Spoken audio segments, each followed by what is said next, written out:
Last lecture पर हम लोगों ने सेल चैप्टर स्टार्ट किया था। एक लेक्चर कंप्लीट हो गया है, सेल का इंट्रोडक्शन। इसके अलावा overview of cell, prokaryotic cell और यूकैरियोटिक सेल में जो डिफरेंसेस थे वो हम लोग डिस्कस कर चुके हैं। आज हम लोग प्रोकैरियोटिक सेल इंट्रोडक्शन थोड़ा सा पढ़ लिए थे कि प्रोकैरियोटिक सेल में बैक्टीरिया आते हैं, साइनोबैक्टीरिया या ब्लू ग्रीन एल्गी आते हैं, इसके अलावा पीपीएलओ और माइकोप्लाज्मा। इसमें टिपिकल हमको बैक्टीरिया ही पढ़ना है, यहाँ तक हम लोगों ने पढ़ लिया था। ठीक है, तो इसके आगे स्टार्ट करते हैं।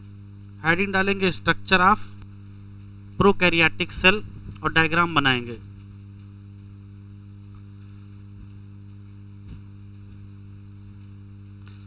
किसी भी प्रोकैरियोटिक सेल में सबसे पहले उस पर्टिकुलर सेल का एनवेलप देखा जाएगा।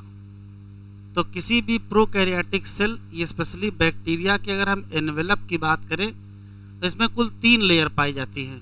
एक होता है ग्लाइकोकैलिक्स, एक होता है सेल वॉल, एक होता है सेल मेम्ब्रेन या प्लाज्मा मेम्ब्रेन। इसी प्रोकैरियोटिक सेल हेडिंग में सेल एनवेलप एंड मॉडिफिकेशन एक हेडिंग है। तो इन तीनों के बारे में डिटेल में वहीं पढ़ेंगे, यहाँ उसके पहले जो जनरल कहानी वो देखेंगे। तो ग्लाइकोकैलिक्स होगी, फिर सेल वॉल होगा, उसके बाद सेल मेम्ब्रेन होगा। सेल एनवेलप के अंदर की तरफ हम देखेंगे तो साइटोप्लाज्म मिलेगा।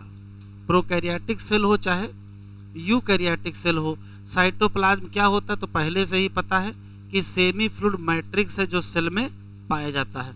अब थोड़ा और ध्यान से पढ़ेंगे। तो कल पढ़े थे हम लोग कि किसी भी यूकैरियोटिक सेल में डेंस मेम्ब्रेन बाउंडेड स्ट्रक्चर था जिसका नाम न्यूक्लियस था। वैसा dense membrane bounded structure prokaryotic cell में नहीं है, लेकिन यूकैरियोटिक सेल के न्यूक्लियस के अंदर जेनेटिक मटेरियल था। यहाँ न्यूक्लियस तो नहीं है लेकिन जेनेटिक मटेरियल है। अब जेनेटिक मटेरियल कैसे, वही आपको समझना है। तो किसी भी प्रोकैरियोटिक सेल का जो जेनेटिक मटेरियल है वो 2 फॉर्म में होगा। एक बड़ा सा सर्कुलर डीएनए होगा और एक छोटा सर्कुलर डीएनए होगा। जो बड़ा वाला सर्कुलर डीएनए होता है इसे कहते हैं जीनोमिक डीएनए, और जो छोटा सर्कुलर डीएनए होता है इसे कहते हैं प्लाज्मिक डीएनए। पहले इसका डिस्कशन करते हैं। जीनोमिक डीएनए की खास बात है कि ये लार्ज है, सिंगल है, सर्कुलर डीएनए है, और लेकिन साथ में क्या है, डबल स्टैंडर्ड डीएनए। तो क्या मिलेगा, लार्ज सिंगल सर्कुलर डीएनए, वो भी डबल स्टैंडर्ड डीएनए। इसी को माना जाता है सिंगल क्रोमोसोम। केवल माना जाता है, यहाँ क्रोमोसोम जैसा कुछ नहीं होता है, क्योंकि क्रोमोसोम नाम की चीज यूकैरियोटिक सेल में पाई जाती है। तो यहाँ जो सिंगल जीनोमिक डीएनए होता है उसी को मान लेते हैं सिंगल क्रोमोसोम, है नहीं।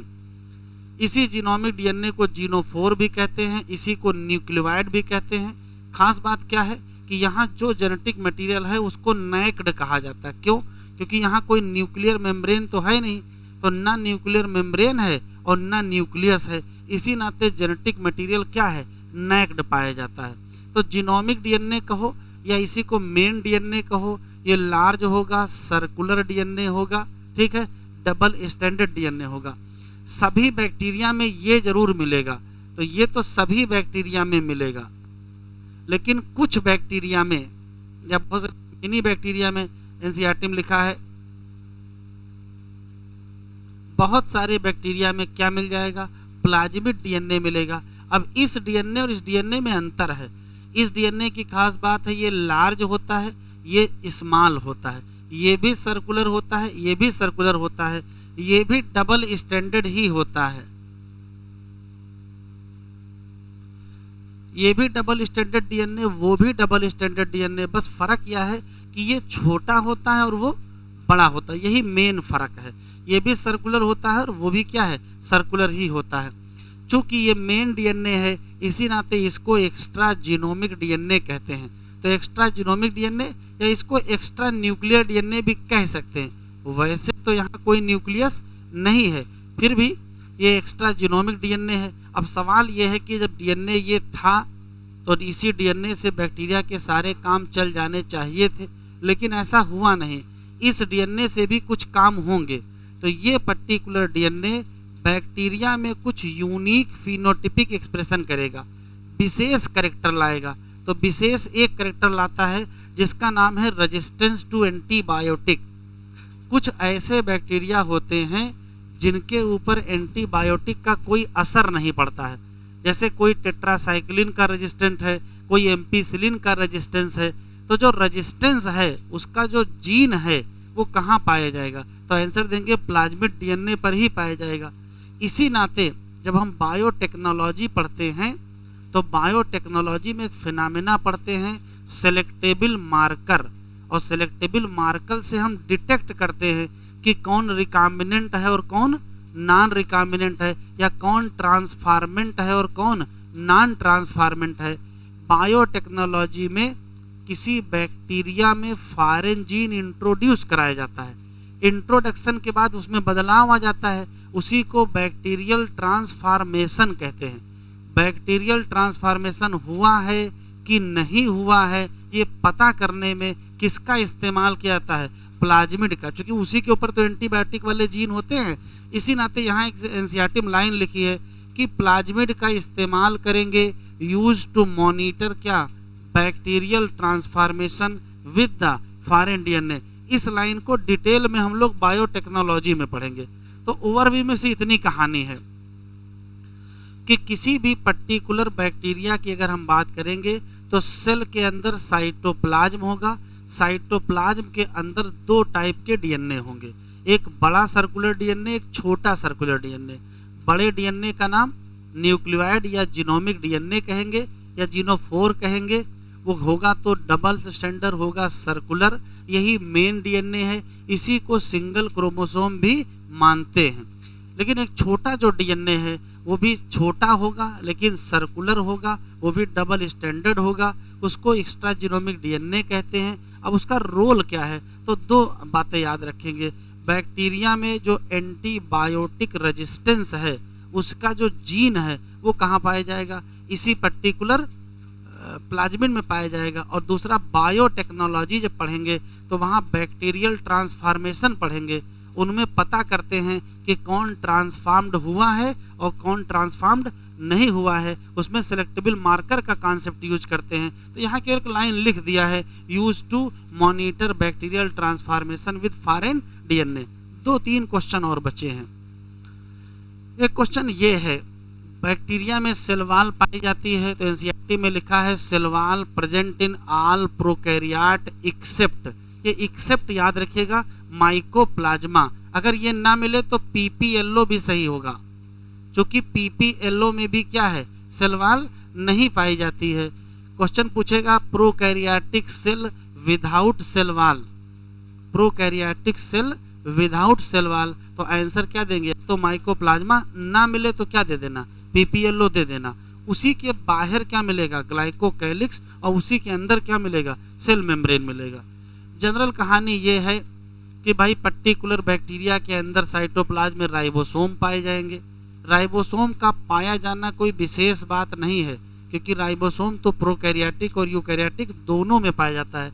विशेष बात दो हैं। किसी भी प्रोकैरियोटिक सेल में विशेष बात क्या है? इंक्लूजन बॉडी क्या होते हैं, अभी हेडिंग इनकी अलग पढ़ेंगे।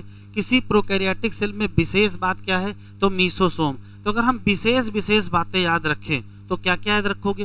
तो न्यूक्लियस का ना पाया जाना, न्यूक्लियर मेम्ब्रेन का ना पाया जाना या एनवेलप का ना पाया जाना, जेनेटिक मटेरियल का नैक्ड होना, जीनोमिक डीएनए के साथ एक्स्ट्रा जीनोमिक डीएनए पाया जाना, इंक्लूजन बॉडी पाया जाना और मीसोसोम पाया जाना, ये सब इसकी विशेष पहचान है। तो जरा 4-5 बातें लिख लीजिए। कैरेक्टर ऑफ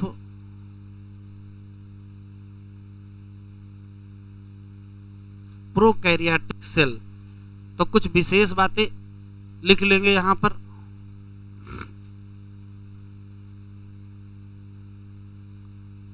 जैसे सबसे पहले तो नैक्ड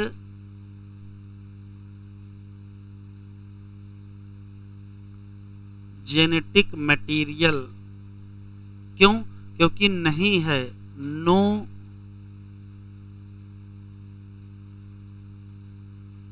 न्यूक्लियर एनवेलप, इसी नाते नहीं है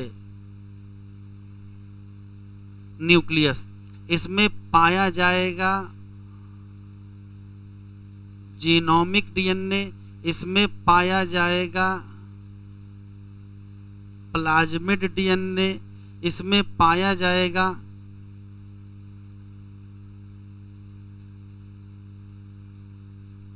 इंक्लूजन बॉडीज, और इसमें पाए जाएंगे मीसोसोम। ये सब इनकी विशेष बातें हैं।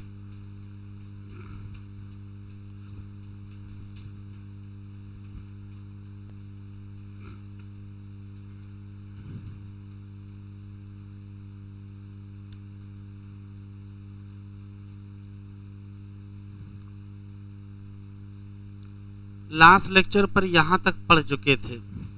यहां से लिखा है organization of prokaryotic cell is fundamentally similar, मतलब सभी प्रोकैरियोटिक सेल बेसिकली एक जैसी होती हैं।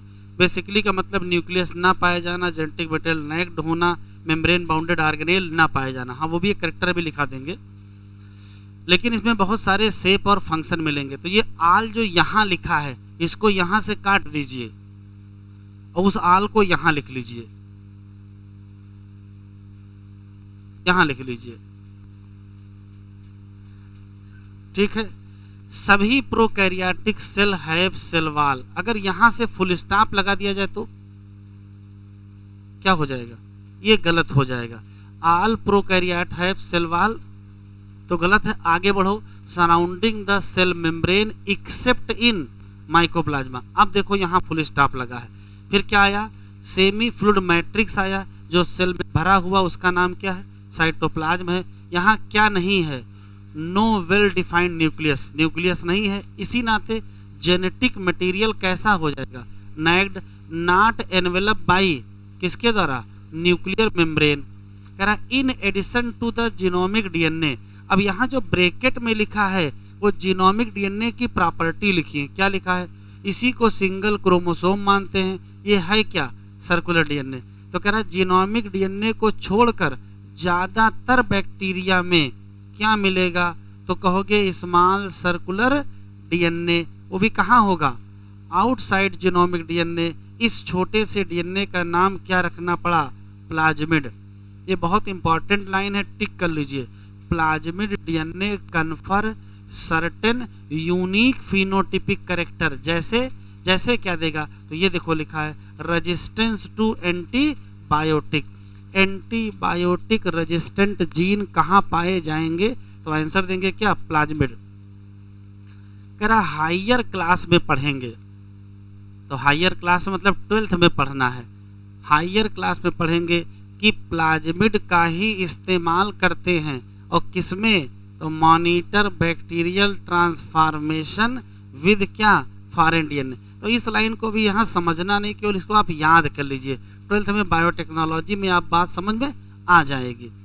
न्यूक्लियर मेम्ब्रेन जो कि किसमें पाया जाता है? यूकैरियोट में।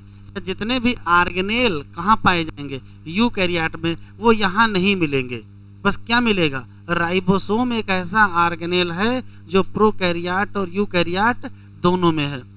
कह रहा कोई भी ऑर्गेनेल जो यूकैरियोट में होगा आर फाउंड इन प्रोकैरियोट नहीं पाया जाएगा। बस किसको छोड़ के? तो किसको छोड़ के? तो कहोगे ribosome.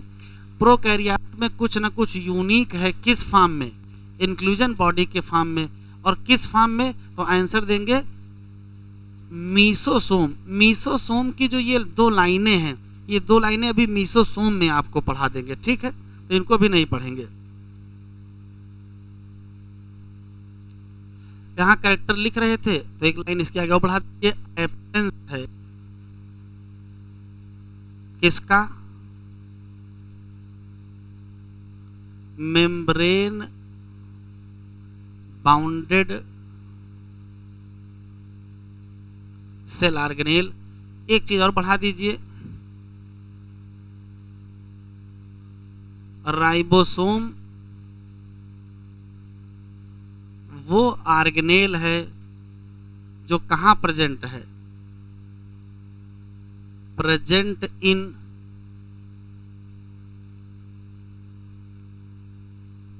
Prokaryote and eukaryote.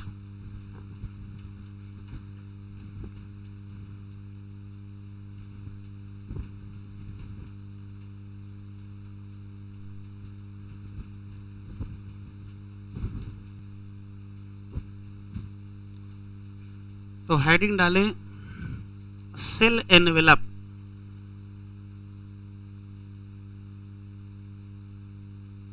And it's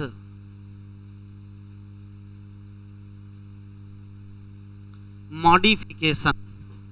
cell envelope में कौन कौन सी चीजें आएंगी और वो कैसे बदलाव करते हैं। तो पहले वो डायग्राम देख लें जो भी बनाए थे हम लोग। अगर इस डायग्राम को ध्यान से देखेंगे तो सेल एनवेलप में कुल कितनी लेयर हैं, तो कहोगे कुल 3 लेयर हैं। इतना मोटा एनवेलप है जिसमें सबसे बाहर ग्लाइकोकैलिक्स, फिर सेल वॉल, फिर सेल मेम्ब्रेन। तो पहले तो बाहर से अंदर या अंदर से बाहर आपसे सीक्वेंस पूछ लेगा। फिर दूसरा क्वेश्चन यहीं पर है कि जो सेल एनवेलप है वो केमिकली कॉम्प्लेक्स है। अब ये केमिकली कॉम्प्लेक्स शब्द एनसीईआरटी में क्यों लिखा है, तो केमिकली कॉम्प्लेक्स इस नाते है कि ग्लाइकोकैलिक्स का अलग केमिकल है, सेल वॉल का अलग केमिकल और सेल मेम्ब्रेन या प्लाज्मा मेम्ब्रेन का अलग केमिकल है। इसमें जो ग्लाइकोकैलिक्स है वो कार्बोहाइड्रेट का बना होता है, जबकि जो सेल वॉल है वो पेप्टाइडो ग्लाइकॉन की बनी होती है, और जबकि सेल मेम्ब्रेन लिपो प्रोटीन की बनी होती है। तो तीनों के केमिकल अलग हैं, इसी नाते कहते हैं क्या, केमिकली कॉम्प्लेक्स। वैसे तो तीनों मेम्ब्रेन मतलब ग्लाइकोकैलिक्स, सेल वॉल और सेल मेम्ब्रेन अपना अलग अलग काम करते हैं। कोई कुछ करता, कोई कुछ करता, कोई कुछ करता है। लेकिन एनसीईआरटी में क्वेश्चन है कि तीनों मिल के क्या करती हैं, तीनों मिल के क्या करेंगे, तो आंसर देंगे प्रोटेक्टिव यूनिट का काम करेंगे। प्रोटेक्शन की जो मिल के जिम्मेदारी तीनों अपना लेंगे। जरा पहले लिख लीजिए 2-3 लाइनें, फिर एक एक पढ़ते हैं। तो सेल एनवेलप क्या है, तो कहोगे केमिकली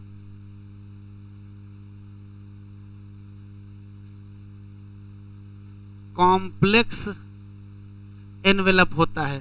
केमिकली कॉम्प्लेक्स एनवेलप में कुल कितनी लेयर हैं, तो 3 लेयर है। तो बाहर की तरफ, बीच में और अंदर की तरफ। तो बाहर की तरफ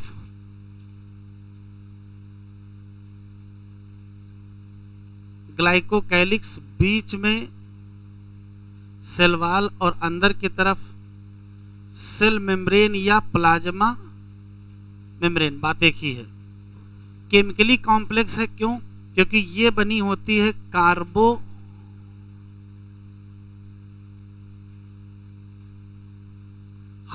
की, ये बनी होती है पेप्टाइडो।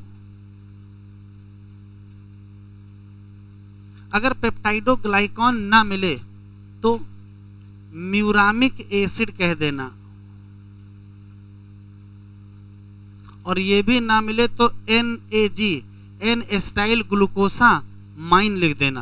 मतलब आंसर सबसे बढ़िया तो यही है, पेप्टाइडो ग्लाइकान ना मिले तो इसके बारे में विचार करिएगा। और सेल मेम्ब्रेन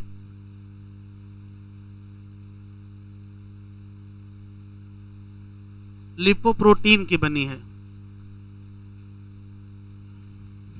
ये तीनों लेयर,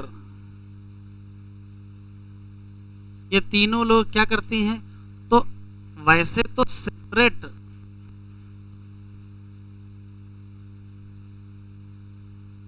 फंक्शन हैं, सबके अपने अपने फंक्शन हैं, लेकिन ये तीनों मिल के क्या करते हैं,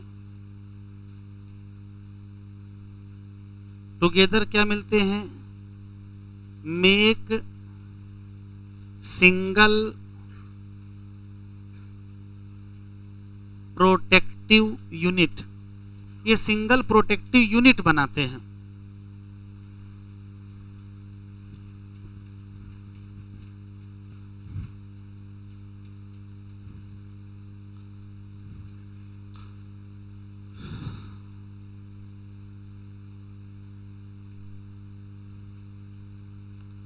एनसीईआरटी में लिखा भी लिखेंगे नहीं। बैक्टीरिया 2 कैटेगरी के होते हैं, ग्राम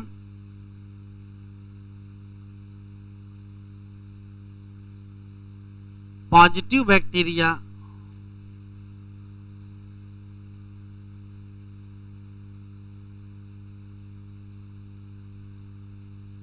और ग्राम निगेटिव बैक्टीरिया। ये क्लासिफिकेशन बैक्टीरिया का किस आधार पर किया गया है? तो इसके दो आधार हैं। पहला आधार है कि दोनों के एनवेलप में क्या अंतर है और दोनों की जो वाल है वो स्टेनिंग प्रोसीजर को कैसा रिस्पांस देती है। स्टेनिंग प्रोसीजर को रिस्पांस पॉजिटिव है तो ग्राम पॉजिटिव कहेंगे और रिस्पांस निगेटिव है तो निगेटिव कहेंगे। तो किस आधार पर? तो कहोगे डिफरेंस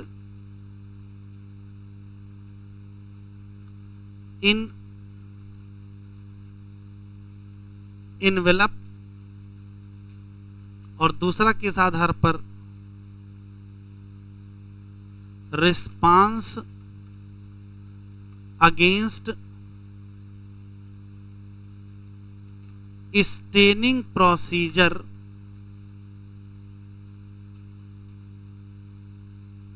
डेवलप बाय ग्राम। पूरा नाम क्रिश्चियन ग्राम है, एक साइंटिस्ट है, उन्होंने एक स्टेनिंग प्रोसीजर डेवलप की। उनकी स्टेनिंग प्रोसीजर को बैक्टीरिया कैसा रिस्पांस दे रहा है? तो रिस्पांस दो ही होते हैं। ऐसे बैक्टीरिया जो ग्राम स्टेन ले लेते हैं उनको ग्राम पॉजिटिव और जो नहीं लेते उनको नेगेटिव। तो ये bacteria that take gram stain, और ये वो है bacteria that not take gram stain. इतना लिखो पहले।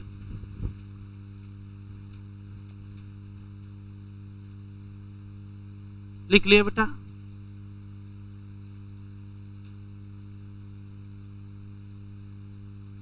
अब ये देखेंगे कि आखिर ग्राम स्टेन कोई क्यों ले लेता है या कोई ग्राम स्टेन क्यों नहीं लेता है। कुछ ना कुछ तो कारण होगा।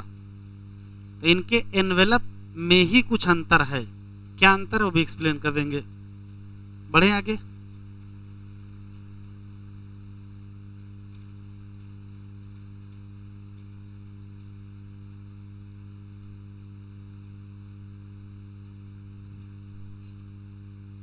प्रोसीजर डेवलप बाय ग्राम।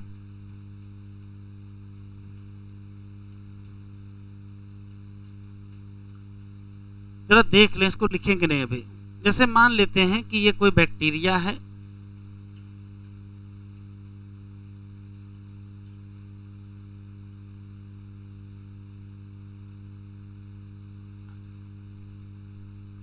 इसके ऊपर रंग चढ़ाया जाए, इसको स्टेन किया जाए।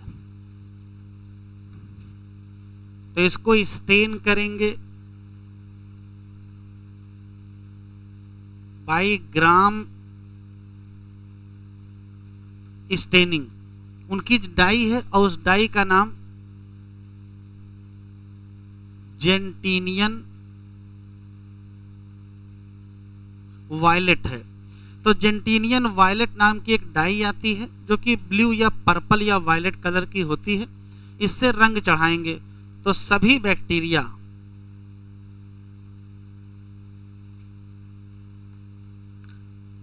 All bacteria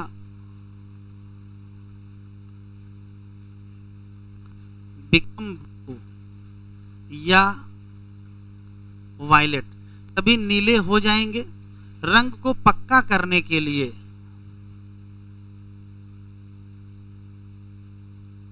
bacteria treated by 5% iodine, 5% iodine के सोल्यूशन से इनको ट्रीट किया जाएगा जिससे रंग पक्का हो जाए। उसके बाद बैक्टीरिया को धुल दिया जाएगा।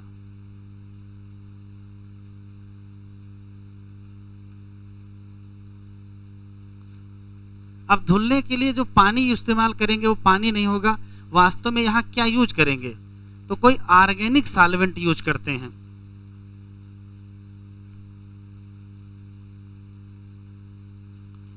अगर वाटर यूज करते तब तो इनऑर्गेनिक सॉल्वेंट हो जाता, ऑर्गेनिक सॉल्वेंट दो यूज करेंगे, अल्कोहल यूज कर लेंगे या एसीटोन यूज कर लेंगे।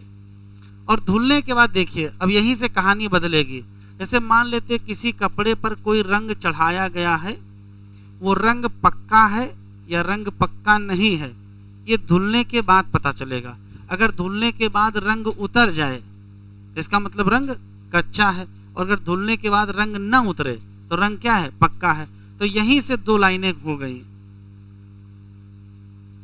कुछ बैक्टीरिया ऐसे थे जिनका नीला रंग था, नीला रंग है, मतलब रिटेन कर गए।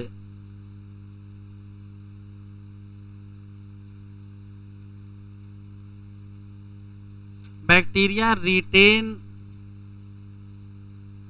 Blue colour. और कुछ बैक्टीरिया ऐसे थे जैसे उनको एसीटोन या अल्कोहल से धोया गया, वो अपने नेचुरल कलर में चले गए। तो bacteria not retain blue colour. तो जिन लोगों ने रिटेन कर लिया ब्लू कलर उनको कह दिया गया ग्राम पॉजिटिव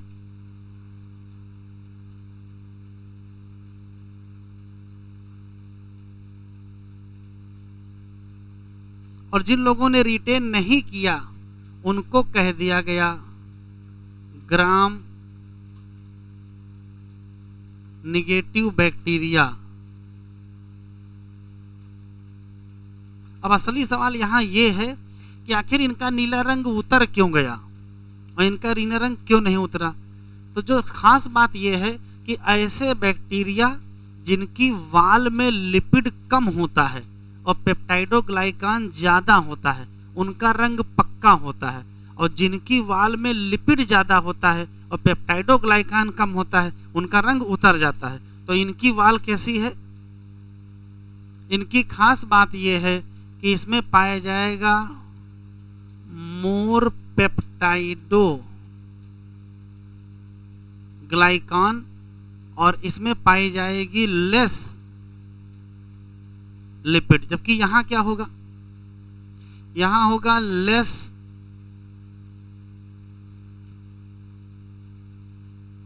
पेप्टाइडोग्लाइकान और मोर क्या होगा, लिपिड। एक स्पेशल केमिकल है, इसका नाम टिकोइक एसिड है, ग्राम पॉजिटिव में पाया जाएगा।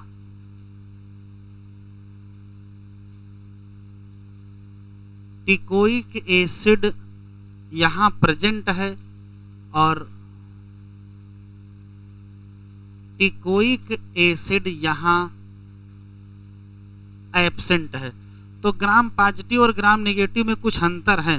जनरल बात यह है कि सबसे पहले लिया गया बैक्टीरिया, उसके ऊपर रंग चढ़ाया गया जेंटीनियन वायलेट का, सभी बैक्टीरिया पर रंग चढ़ गया, सब नीले हो गए। रंग पक्का करने के लिए आयोडीन का ट्रीटमेंट किया गया, फिर धुला गया।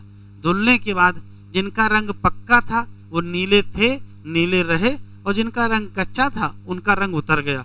तो जिनका रंग उतर गया उनको क्या कहा गया, ग्राम नेगेटिव, और जिनका नीला था नीले बने रहे उनको क्या कहा गया, ग्राम पॉजिटिव। ऐसा क्यों हुआ, तो ये वो लोग हैं जिनमें पेप्टाइडोग्लाइकान ज्यादा है, लिपिड कम है, और ये वो लोग हैं जिनमें पेप्टाइडोग्लाइकान कम है, लिपिड ज्यादा है। ये वो लोग हैं जिसमें टिकोइक एसिड प्रेजेंट है, और ये वो लोग हैं जिसमें टिकोइक एसिड एब्सेंट है। लिख लो, ये एनसीईआरटी में दिया नहीं है। 2-3 क्वेश्चन ग्लाइकोकैलिक्स के, 2-3 क्वेश्चन सेल वॉल के, 2 ही 3 क्वेश्चन सेल मेम्ब्रेन के। एक एक करके पढ़ लेते हैं। हो गया बेटा, सबका लिख गया?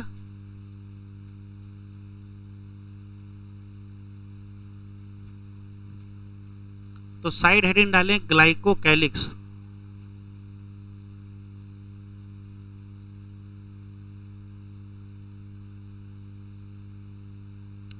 ग्लाइकोकैलिक्स में केवल 4-5 क्वेश्चन हैं। जैसे पहला सवाल तो अभी बता ही आए हैं कि किसका बना होता है,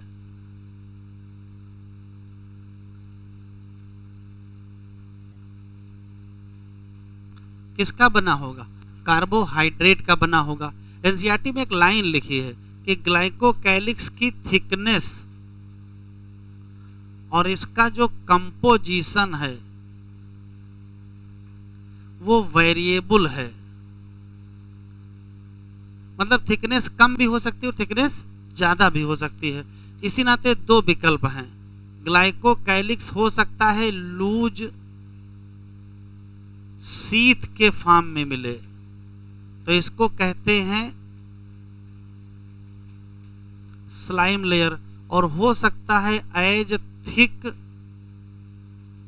और टफ मिले, तो इसको कहते हैं कैप्सूल। बस खास बात यह है कि ये सम बैक्टीरिया की खास बात है और ये मेनी। अभी लेटेस्ट में 2017 में एक क्वेश्चन पूछा था जो एनसीईआरटी में नहीं लिखा है। क्वेश्चन पूछा था कौन सा लेयर है जो बैक्टीरिया को स्टिकी कैरेक्टर देता है। स्टिकी कैरेक्टर मतलब कहीं चिपक जाना, तो क्वालिटी कहाँ से आएगी, ग्लाइकोकाइलिक्स। तो ये इंपॉर्टेंट सवाल है। Provide sticky character to bacteria, लिख लीजिए।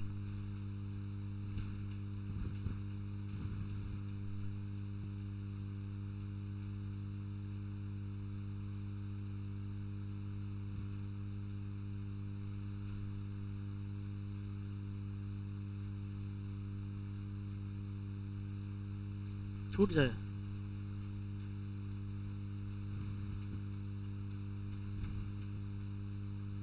बैग हटाओ बेटा।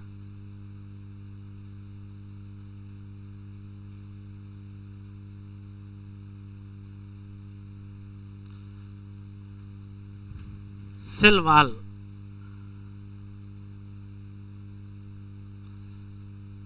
अभी एक लाइन तो पता ही है कि किसका बना है, लिखते चलेंगे। पेप्टाइडो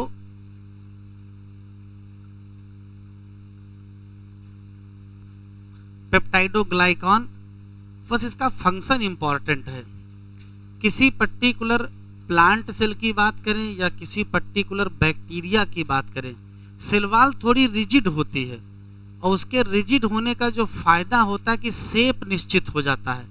तो ये इंपॉर्टेंट क्वेश्चन है, ये डिटरमाइन करेगी। लिखते चलें,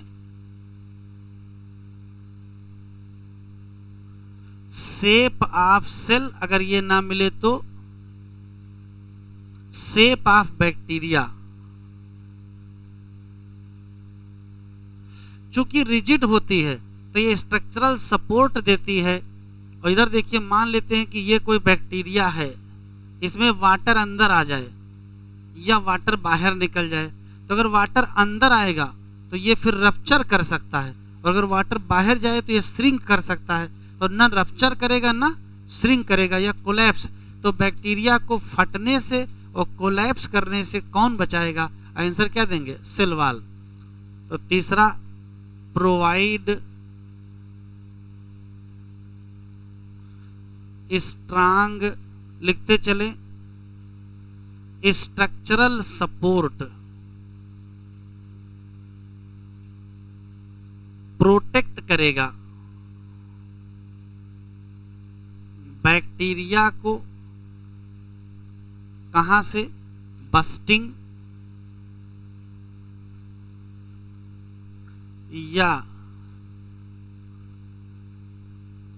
कोलैप्सिंग। फटने से और कोलैप्स करने से दोनों से बचाएगा। अगली है सेल मेम्ब्रेन या प्लाज्मा मेम्ब्रेन।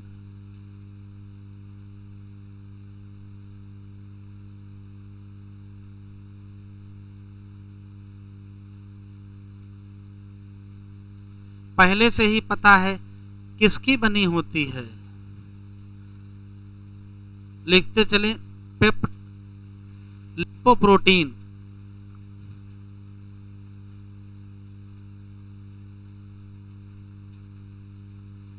और जब स्ट्रक्चर पढ़ेंगे तो वहां मिलेगा लिपिड, क्या होता है? By layer. ध्यान से सुने, लिपिड की 2 लेयर पाया जाना ये प्लाज्मा मेम्ब्रेन का स्ट्रक्चर है। तो प्लाज्मा मेम्ब्रेन का स्ट्रक्चर जैसा बैक्टीरिया में होता है वैसा ही यूकैरियोट में होता है। तो प्लाज्मा मेम्ब्रेन या सेल मेम्ब्रेन सिमिलर होती है स्ट्रक्चर वाइज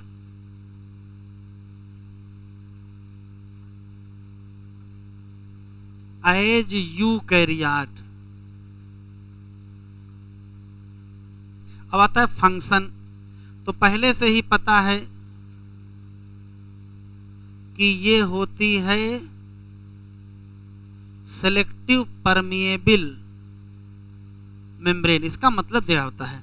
इसका मतलब ये होता है कि मान लेते हैं ये कोई मॉलिक्यूल है, ये अंदर आना चाहता है, सेल मेम्ब्रेन सेलेक्ट करेगी इसको अंदर आना है कि नहीं आना है, तो चुन चुन के मॉलिक्यूल अंदर आएंगे और चुन चुन के बाहर जाएंगे।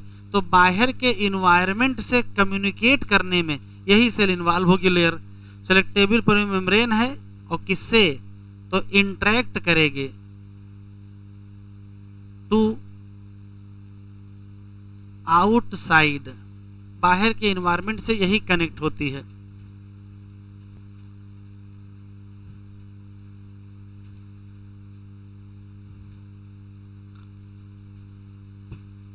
यहां से हम लोग पढ़ना स्टार्ट किए हैं। लिखा है most of prokaryotic cell specially कौन? बैक्टीरिया के जो सेल, ये हाईलाइट कर लो। केमिकली कॉम्प्लेक्स एनवेलप कैसा होता है? Chemically complex. क्यों? अलग अलग केमिकल से बना है। एनवेलप में पाए जाएंगे, ये हाईलाइट कर लो, टाइटली बाउंड 3 लेयर। अब 3 लेयर कौन? तो सबसे बाहर ग्लाइकोकैलिक्स, उसके बाद सेल वॉल और उसके बाद सेल मेम्ब्रेन या प्लाज्मा मेम्ब्रेन। कह रहा वैसे तो सभी लेयर अपना अपना अलग क्या करते हैं? फंक्शन करते हैं, लेकिन ये लोग इकट्ठा मिलके क्या करते हैं? तो कहोगे सिंगल प्रोटेक्टिव यूनिट। बैक्टीरिया को क्लासिफाई किया गया है 2 ग्रुप में। किस आधार पर? तो कहोगे डिफरेंस इन सेल एनवेलप। और किस आधार पर? इस आधार पर कि किस मैनर में ये रिस्पांस दे रहे हैं। किसको? स्टेनिंग प्रोसीजर जो किसने डेवलप की है? ग्राम। इनका पूरा नाम क्रिश्चियन ग्राम। ऐसे बैक्टीरिया जो ले लेंगे ग्राम स्टेन, उनका नाम ग्राम पॉजिटिव रखेंगे, और जो नहीं लेंगे उनका नाम ग्राम नेगेटिव रखेंगे। फिर आता है ग्लाइकोकैलिक्स। अलग है किसमें? कंपोजिशन में भी और thickness among the different bacteria. ये हो सकता है किस फॉर्म में मिले? लूज सीध, तो इसका नाम क्या रखना पड़ेगा? Slime layer. किसमें? Slime layer found in all bacteria. सही है, ऑल बैक्टीरिया में नहीं, सम बैक्टीरिया में। जबकि बाकी जो बचे, तो सम में से कुछ निकालोगे तो मेनी ही तो बचेंगे। ये किस फॉर्म में होगी? थिक और टफ, तो नाम इसका क्या पड़ जाएगा? Capsule. Capsule found in all bacteria, ये भी गलत हो जाएगा। फिर आएगा सेल वॉल। क्या करेगा? तो ये अंडरलाइन कर लो, डिटरमाइन शेप ऑफ सेल। अब शेप ऑफ सेल का मतलब शेप ऑफ बैक्टीरिया हुआ, और क्या करेगा? तो ये स्ट्रांग स्ट्रक्चरल सपोर्ट देगा और बचाएगा बैक्टीरिया को। कहाँ से? या तो बस्टिन से या तो कोलैप्सिन से। प्लाज्मा मेम्ब्रेन का नेचर कैसा है? सेलेक्टिव परमिएबल मेम्ब्रेन, और यही इंटरेक्ट करेगी किससे? बाहर से। मेम्ब्रेन सिमिलर है किस मामले में? स्ट्रक्चर के मामले में। और किससे सिमिलर है? तो आंसर देंगे यूकैरियोट। साइड हेडिंग डालें मीसोसोम।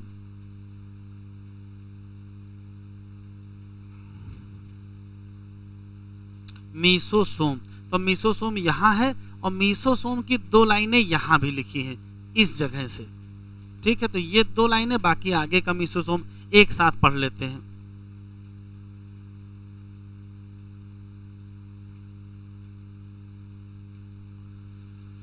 साइड हेडिंग डालें मीसोसोम। अभी लिखेंगे नहीं, देख लेंगे जरा। जैसे मान लेते हैं कि ये सेल मेम्ब्रेन है,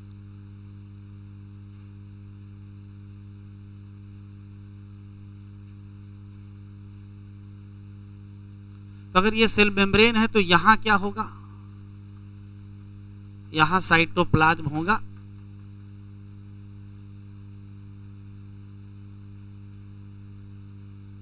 तो हुआ ये है कि जो सेल मेम्ब्रेन है वो कुछ जगहों पर अंदर की तरफ फोल्ड हो जाती है। जैसे सेल मेम्ब्रेन यहाँ अंदर की, जैसे सेल मेम्ब्रेन यहाँ अंदर की तरफ फोल्ड कर गई, यहाँ इस तरीके से फोल्ड कर गई और यहाँ ऐसे ऐसे फोल्ड कर गई, तो सेल मेम्ब्रेन अंदर की तरफ फोल्ड कर जाती है। अब या तो अंदर की तरफ वेसिकल बना लेगी, या तो अंदर की तरफ ट्यूब्यूल बना लेगी, और या तो अंदर की तरफ लैमेली बना लेगी। उससे फर्क नहीं है, अंदर की तरफ फोल्ड कर जाए तो चाहे वेसिकल बने, चाहे ट्यूब्यूल बने, चाहे लैमेली बने, इन सब को कहते हैं, इन सब को कहते हैं मीसोसोम। तो पहला सवाल यह है कि मीसोसोम क्या है, तो कहोगे ये प्लाज्मा मेम्ब्रेन का ही एक बदला हुआ रूप है। प्लाज्मा मेम्ब्रेन की इनफोल्डिंग है या प्लाज्मा मेम्ब्रेन का एक्सटेंशन है, किधर की तरफ, साइटोप्लाज्म। तो ये है क्या, तो कहोगे एनसीईआरटी में लिखा है, अभी लिखे रहे, differentiated form of cell membrane या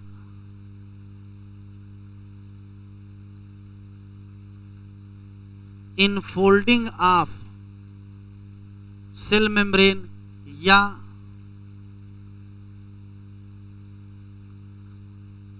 extension of cell membrane into cytoplasm, अंदर की तरफ जो हो जाएगा। तो फायदा क्या होगा, तो जितना ज्यादा ये टेढ़ी मेढ़ी ऐसे ऐसे होगी उतना ज्यादा क्या बढ़ जाएगा, सरफेस एरिया बढ़ जाएगा। अभी लिखो नहीं, सुन लो। तो मीसोसोम का काम क्या है, तो पहला काम तो यही है, increase surface area of membrane. ये बताओ सरफेस एरिया काहे बढ़ा रहे हैं, क्या एब्जॉर्प्शन करना है, एब्जॉर्प्शन करना है, एब्जॉर्प्शन तो करना नहीं है, तो फिर सरफेस एरिया काहे बढ़ा रहे हैं। तो यहाँ एक कॉन्सेप्ट है, इसका जो सेल मेम्ब्रेन होती हैं उसी से अटैच होते हैं एंजाइम। तो जितना ज्यादा सरफेस एरिया उतना ज्यादा क्या हो जाएंगे, एंजाइम। तो सरफेस एरिया बढ़ जाएगा तो उससे दूसरा क्या फायदा हो जाएगा,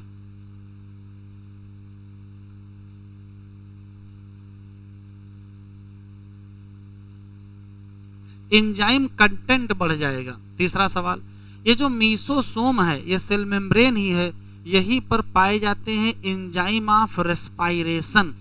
इसी नाते मीसोसोम को कहते हैं माइटोकॉन्ड्रिया ऑफ बैक्टीरिया।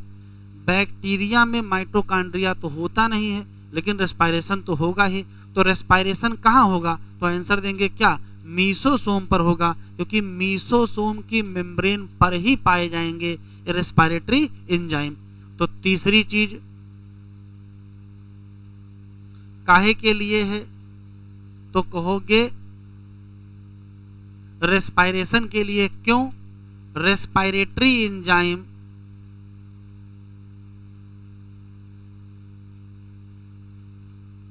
कहाँ मिलेंगे, एट मीसोसोम। इसी नाते मीसोसोम को कहते हैं एनालॉगस टू किसके,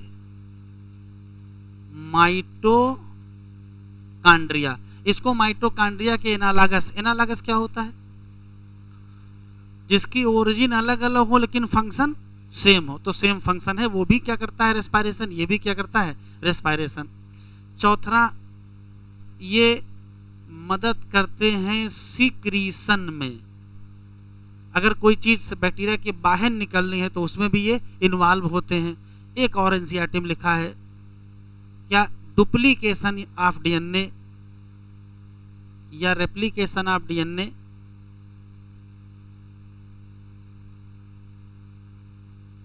अच्छा, डीएनए रेप्लिकेट करेंगे क्यों, तो भाई एक बैक्टीरिया से बनाना है 2 बैक्टीरिया, तो जब 2 बैक्टीरिया बनाने होंगे तो जो डीएनए डबल करोगे तो उसको बराबर डिस्ट्रीब्यूट भी तो करोगे। तो रेप्लिकेशन आप डीएनए करो और उसका बराबर बंटवारा करो दोनों डॉटर सेल में। तो replication of DNA and distribution to daughter cell. और आखिरी फंक्शन है सेल वॉल फॉर्मेशन। इतने सारे काम हैं, रियल काम यही है, सरफेस एरिया बढ़ाओ। सरफेस एरिया बढ़ेगा तो एंजाइम का कंटेंट बढ़ जाएगा, तो रेस्पिरेटरी एंजाइम भी तो बढ़ जाएंगे, तो यहीं पर रेस्पिरेशन होगा। इसी नाते ये माइटोकॉन्ड्रिया के जैसा है, सिक्रीशन में भी इन्वॉल्व है, रेप्लिकेशन ऑफ डीएनए में और distribution to the daughter cell में भी इन्वॉल्व है, आखिरी में सेल वॉल फॉर्मेशन। एनसीईआरटी में ऊपर नीचे लिखा मिलेगा, लेकिन हम उस क्रम में बताएं जिससे आपको चीजें याद रहें। शेप कैसे होंगे, तो या तो ये लैमेली के फॉर्म में, या तो ये टिब्यूल के फॉर्म में, या तो ये वेसिकल के फॉर्म में। ये है क्या, तो इसके 3 डिफिनीशन हैं। क्या, या तो कहोगे differentiated form of cell membrane, या तो कहोगे इनफोल्डिंग ऑफ सेल मेम्ब्रेन, या तो कहोगे एक्सटेंशन ऑफ सेल मेम्ब्रेन। किधर की तरफ, साइटोप्लाज्म की तरफ। इतना लिखो।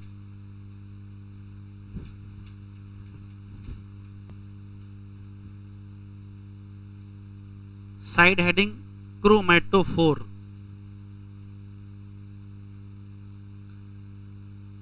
देखिए जरा, जैसे मान लेते हैं कि ये बैक्टीरिया की सेल मेम्ब्रेन है और ये इनफोल्डिंग है।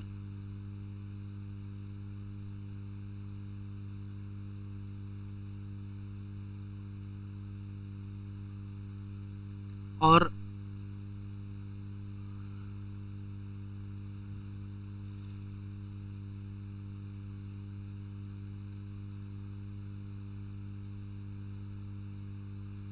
अगर ध्यान से देखेंगे तो 2 कलर में इनफोल्डिंग बना दिया है। ये है मीसोसोम,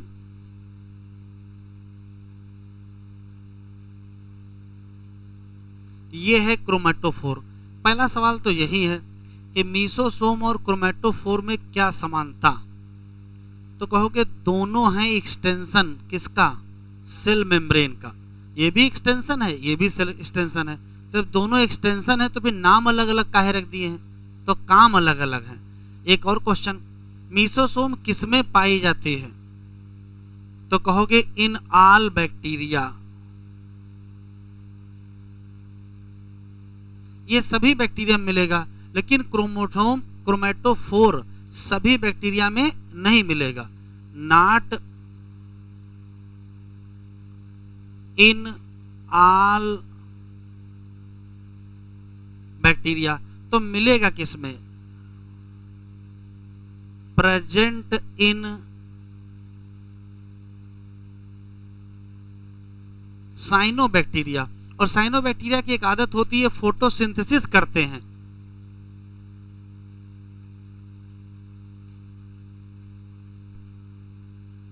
ये फोटोसिंथेटिक होते हैं, क्योंकि इसका नाम क्रोमैटोफोर क्यों पड़ा, क्रोमा का मतलब होता है कलर, तो इसमें पाए जाते हैं पिगमेंट, हैव पिगमेंट। काहे के लिए, फॉर फोटोसिंथेसिस। बस काम की बात यह है कि ये भी क्या है, तो कहोगे एक्सटेंशन या मेम्ब्रेनस एक्सटेंशन है।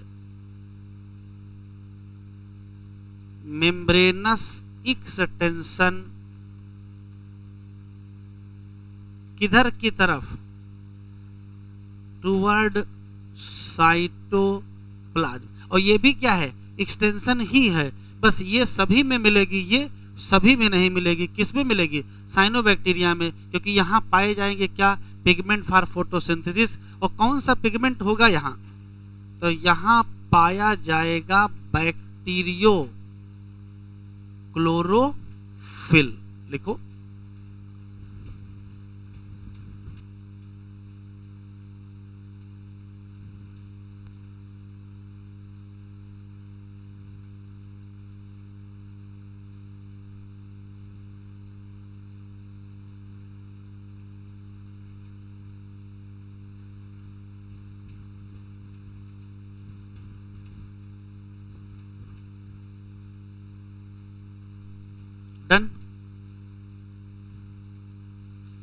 तो मीसोसोम और क्रोमेटोफोर में क्या समानता? दोनों मेम्ब्रेनस एक्सटेंशन हैं, दोनों साइटोप्लाज्म की तरफ हैं, बस एक के काम अलग हैं, एक के काम अलग हैं। ये सभी में मिलेगा और ये सब में नहीं मिलेगा।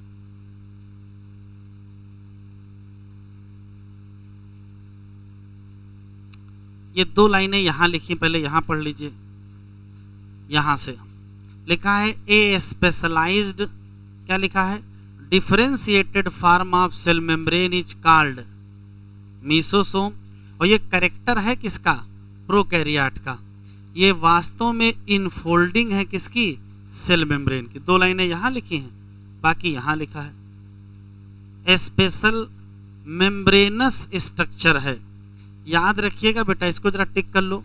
ये मेम्ब्रेनस स्ट्रक्चर है कि मेम्ब्रेन बाउंडेड स्ट्रक्चर है? मेम्ब्रेनस है, मतलब मेम्ब्रेन का बना है लेकिन बाउंडेड नहीं है। तो मेम्ब्रेनस स्ट्रक्चर है, नाम क्या है? मीसोसोम। कैसे बनेगा? Extension of plasma membrane into cell या साइटोप्लाज्म की तरफ। एक्सटेंशन किस फॉर्म में होगा? या तो वेसिकल, या तो टिब्यूल, या तो लैमेली। इनका काम अब एनसीईआरटी जिस क्रम में लिखी उसी क्रम में है। सबसे पहले क्या बनाएंगे? सेल वॉल का फॉर्मेशन करवाएंगे, डीएनए का, और डिस्ट्रीब्यूशन करा देंगे किसमें? ये हेल्प करेंगे रेस्पायरेशन में, हेल्प करेंगे सिक्रीशन। ये बढ़ा देंगे क्या? सरफेस एरिया किसका? Plasma membrane. तो क्या बढ़ जाएगा? एंजाइम कंटेंट बढ़ जाएगा। लिखा इन सम प्रोकैरियोट, कुछ में, जैसे साइनोबैक्टीरिया। सम को यहां कर दें आल, इन आल प्रोकैरियोट, गलत हो जाएगा। यहाँ एक और मेम्ब्रेनस एक्सटेंशन पाया जाता है साइटोप्लाज्म की तरफ, उसका नाम क्या रखा गया? क्रोमेटोफोर, जिसमें क्या पाए गए? पिगमेंट। हेडिंग डालिए सरफेस स्ट्रक्चर।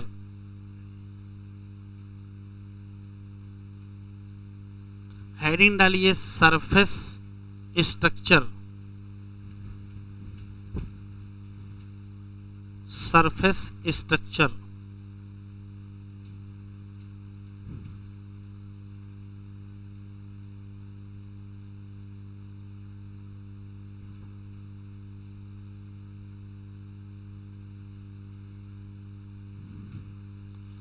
जरा देख ले फिर लिखिएगा।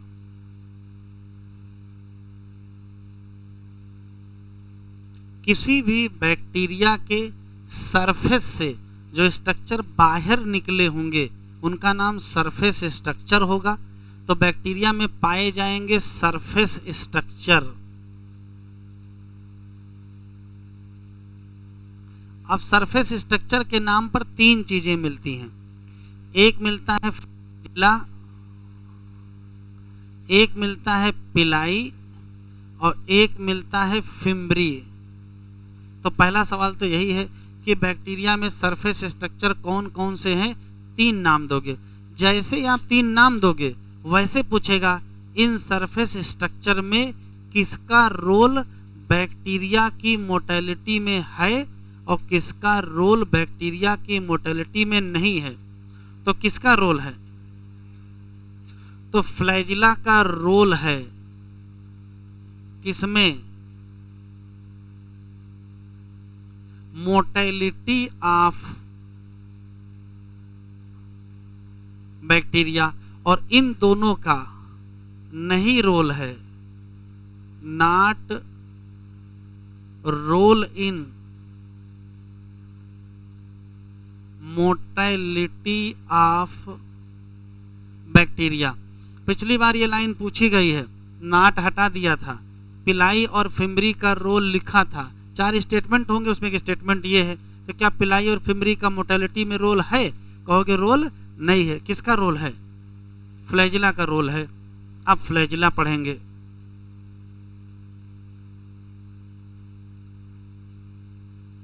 इतना लिखो पहले।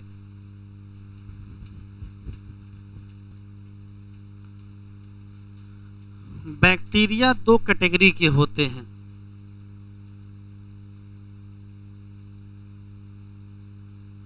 एक होते हैं नॉन मोटाइल और एक होते हैं मोटाइल।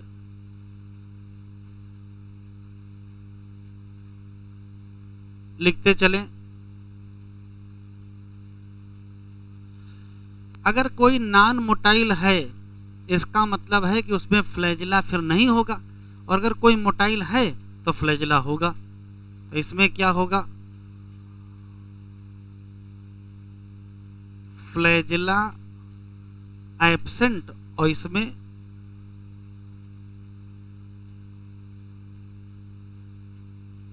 Flagella present. अब जिनमें फ्लैजिला होगा उनकी बात करते हैं। तो मान लेते हैं बैक्टीरिया मोटाइल है और उसमें फ्लैजिला है, तो फ्लैजिला है क्या?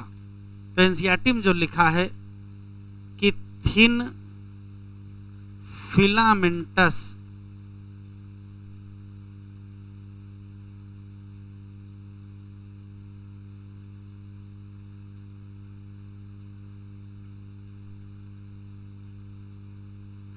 Extension of cell wall. रुक जाएं, अभी आगे हम लोग यूकैरियोटिक सेल पढ़ेंगे और वहां भी फ्लैजिला मिलेगा। यूकैरियोटिक सेल का फ्लैजिला सेल मेम्ब्रेन से बनता है, जबकि प्रोकैरियोटिक सेल का फ्लैजिला सेल वॉल। तो ये इंपॉर्टेंट कैरेक्टर है। किसका एक्सटेंशन है? सेल वॉल का। किसका नहीं है? Cell membrane. अगर हम स्ट्रक्चर वाइज देखें तो जैसे मान लेते हैं कि ये कोई पर्टिकुलर बैक्टीरिया है और उसमें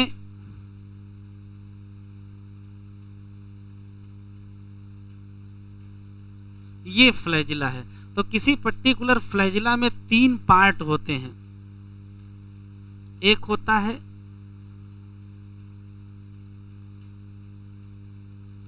बेसल बॉडी, हुक और फिलामेंट, और यही बाहर निकला रहता है प्रोजेक्ट आउट। तो किसी पर्टिकुलर अगर हम फ्लैजिला के पार्ट की बात करें तो कौन कौन से पार्ट मिलेंगे?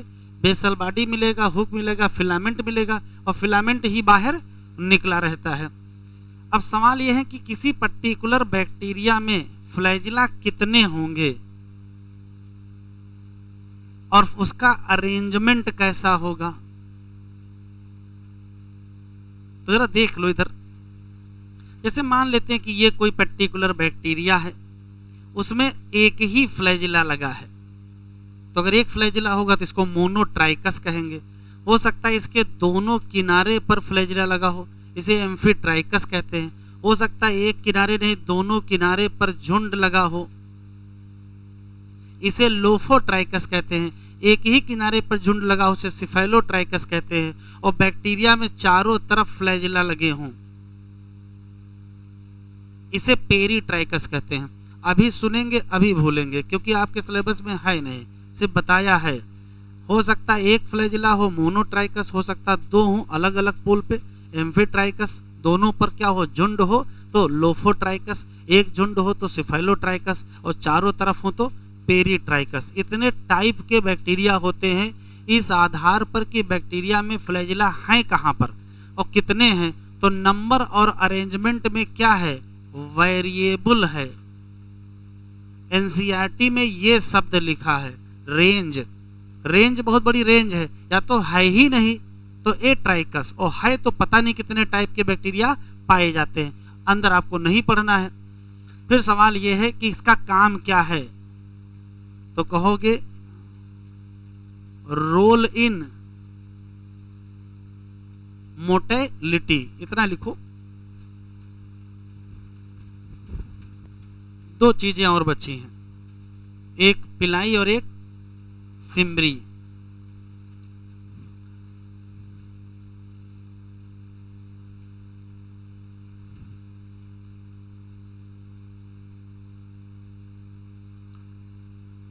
एक लाइन है, बातचीत ना करें भाई,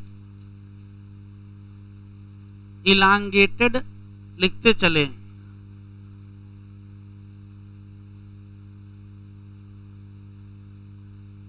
tubular structure made up of special protein,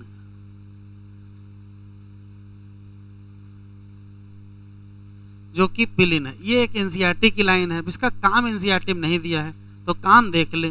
जैसे मान लेते हैं कि ये एक बैक्टीरिया है और ये दूसरा बैक्टीरिया है। इस बैक्टीरिया से ट्यूब लाइक एक्सटेंशन निकला जिसका नाम पिलाई, इस बैक्टीरिया से भी ट्यूब लाइक एक्सटेंशन निकला जिसका नाम पिलाई। तो ये ट्यूब आपस में जुड़ गई। इस पर्टिकुलर बैक्टीरिया का जेनेटिक मटेरियल, इस पर्टिकुलर बैक्टीरिया का जेनेटिक मटेरियल इससे होते हुए यहाँ पहुँच गया और इससे फ्यूज कर गया। इसको कहते हैं बैक्टीरियल कॉन्जुगेशन। तो ये किसमें रोल अदा करती है? तो फॉर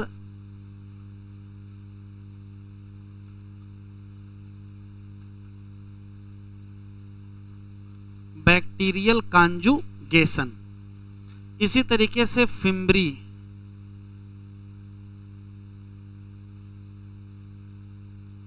भी है। क्या होते हैं? जैसे मान लेते हैं कि ये कोई पर्टिकुलर बैक्टीरिया है और जैसे इस टाइप के ब्रिस्टिल्स निकले रहते हैं ऐसे, तो स्मॉल ब्रिसिल लाइक फाइबर हैं।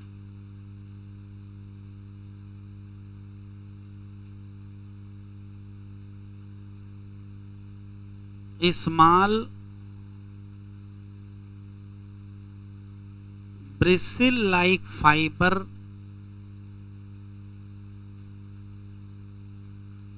स्प्राउटिंग आउट, बाहर निकले रहते हैं। अब सवाल है काम क्या करते हैं? तो काम इंपॉर्टेंट है। फंक्शन ये है कि अगर बैक्टीरिया किसी रनिंग वाटर में है और वो किसी जगह रुकना चाहता है तो जो चट्टाने होंगी उससे चिपक जाएगा। तो help in attachment of bacteria to rock, एक बात। और अगर किसी होस्ट के अंदर हैं तो होस्ट के टिश्यू से भी तो अटैच होना, तो चाहे होस्ट के टिश्यू से अटैच हो और चाहे किसी चट्टान से अटैच होना होगा, कौन काम आएगा? फंक्शन इसका फिम्बरी। ये इंपॉर्टेंट है। Help in attachment of bacteria to rock in stream या attachment to host tissue.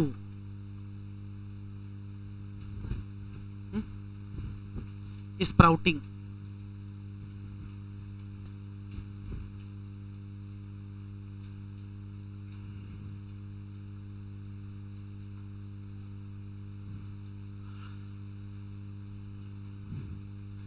Bacterial cell या तो मोटाइल या तो नॉन मोटाइल। यदि मोटाइल हैं तब की बात हो रही है तो पाएंगे क्या? Thin filamentous extension. कहाँ से निकलेगा? ये टिक कर लीजिए, सेल वॉल से। नाम क्या रखोगे? फ्लैजिला। फ्लैजिला के जो नंबर हैं या उनका जो अरेंजमेंट है उसमें बहुत लंबी क्या है? रेंज है। बैक्टीरियल फ्लैजिला में 3 पार्ट होंगे, फिलामेंट होगा, हुक होगा और बेसल बॉडी। फिलामेंट ही सबसे लंबा पार्ट है और यही बाहर निकला हुआ है सरफेस से। फ्लैजिला के अतिरिक्त पिलाई और फिम्बरी भी क्या हैं? सरफेस। तो सरफेस स्ट्रक्चर हैं कौन से? 3, फ्लैजिला, पिलाई और फिम्बरी। लेकिन लिखा है पिलाई और फिम्बरी का नहीं रोल है किसमें? मोटेलिटी। आया हुआ सवाल है। पिलाई क्या है? इलांगेटेड ट्यूब्यूलर स्ट्रक्चर है, बनी है स्पेशल प्रोटीन, काम नहीं लिखा है, कॉन्जुगेशन में इन्वॉल्व है। और फिम्बरी ब्रिस्टिल लाइक फाइबर हैं जो निकले हैं सेल से। कुछ बैक्टीरिया में ये मदद करते हैं किसमें? तो कहोगे attachment of bacteria to rock in stream या attachment to host tissue. Heading डालिए प्रोकैरियोटिक राइबोसोम। सिर्फ इतना, केवल इतना, प्रोकैरियोटिक राइबोसोम। इंक्लूजन बॉडी छोड़ दीजिएगा। प्रोकैरियोटिक राइबोसोम जरा पहले देख लीजिए फिर लिखिएगा।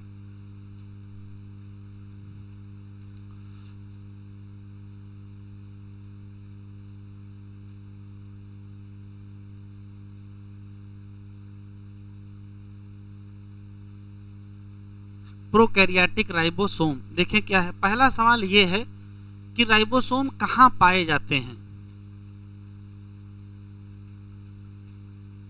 तो कहोगे found attach to cell membrane. तो या तो ये सेल मेम्ब्रेन से अटैच होंगे या तो फिर ये साइटोप्लाज्म होंगे। एंड इन एनसीईआरटी में साइटोप्लाज्म वाली बात नहीं लिखी है, केवल अटैचमेंट टू मेम्ब्रेन लिखा है। ठीक। दूसरा सवाल है प्रोकैरियोटिक राइबोसोम को कहते क्या हैं, तो इसको कहते हैं 70S राइबोसोम, और जिसकी 2 यूनिट हैं। तो जब 2 यूनिट होगी तो कौन सी, एक होगी 30S और एक होगी 50S। ये छोटी वाली यूनिट होगी और ये लार्जर यूनिट होगी।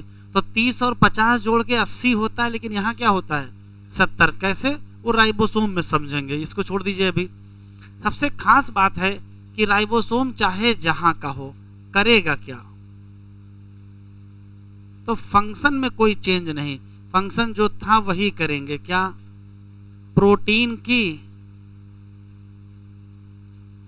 सिंथेसिस। बस इनको प्रोटीन सिंथेसिस करने की जल्दी बहुत है। देखो क्या जल्दी है, इधर देखिए। जैसे मान लेते हैं कि ये mRNA है,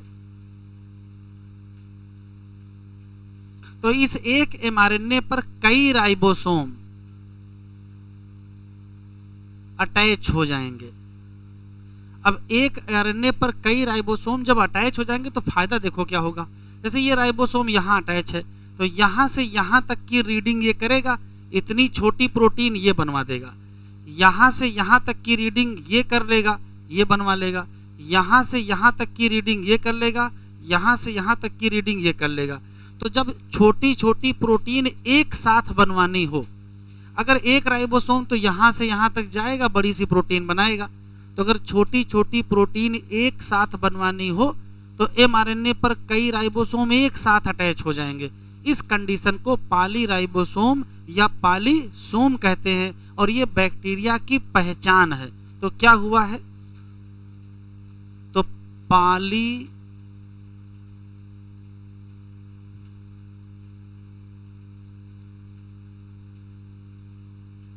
राइबोसोम या क्या बन गया है, पॉलीसोम बन गया है। है क्या ये, तो कहोगे ढेर सारे, many ribosome attach to single mRNA। काम क्या करेंगे, फंक्शन। तो फंक्शन जो था वही होगा, प्रोटीन ही बनाने हैं। बस प्रोटीन बनाने को कहते क्या है, ट्रांसलेशन कहते हैं। तो ट्रांसलेशन किसका करना है, mRNA का। तो फंक्शन वही है, ट्रांसलेशन किसका, mRNA लिखो।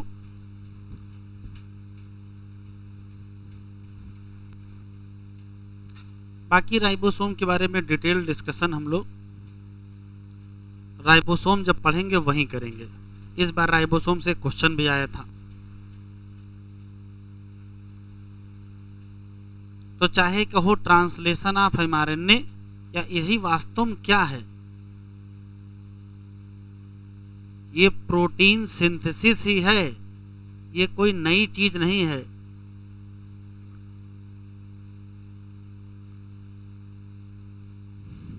दो क्वेश्चन इंक्लूजन बॉडी के, शुरू करें।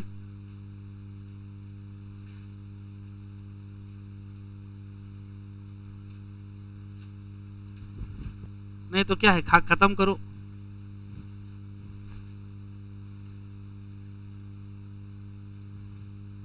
चलिए अगला है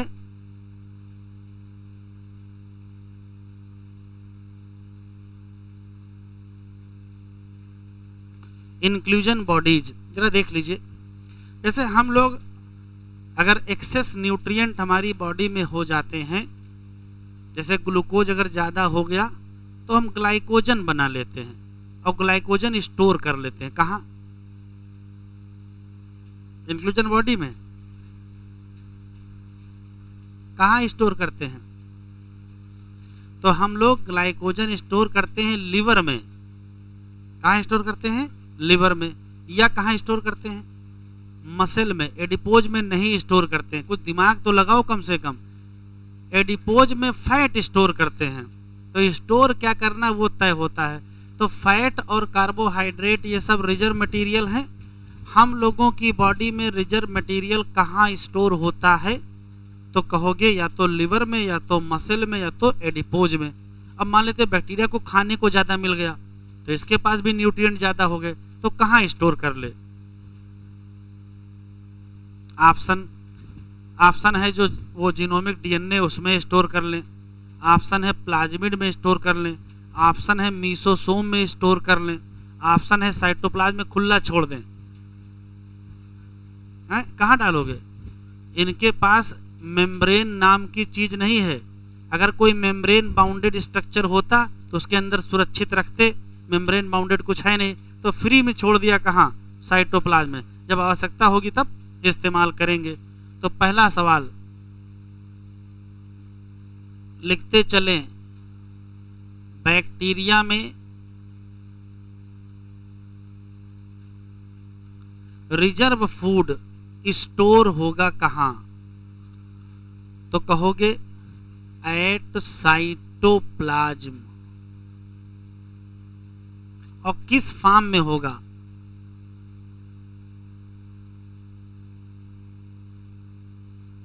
इंक्लूजन बॉडीज के फॉर्म में होंगी। अब इंक्लूजन बॉडी के क्वेश्चन शुरू करेंगे। पहला सवाल, ये फ्री पाई जाती हैं।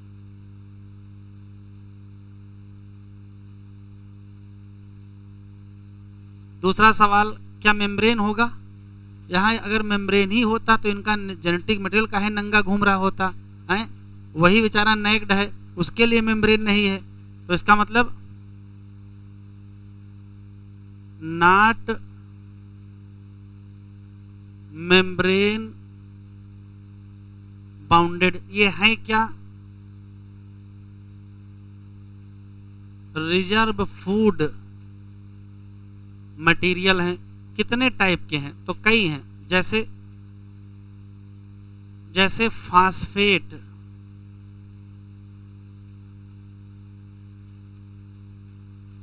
Granule, cyanophycean granule, glycogen granule. तो साइटोप्लाज्म में पाई जाएंगी, मेम्ब्रेन बाउंडेड नहीं होंगी, रिजर्व फूड मटेरियल होंगी। ठीक है, नाम क्या होगा? Inclusion body. आया हुआ सवाल है। इंक्लूजन बॉडी के कैरेक्टर पूछे जा चुके एक बार नीट में।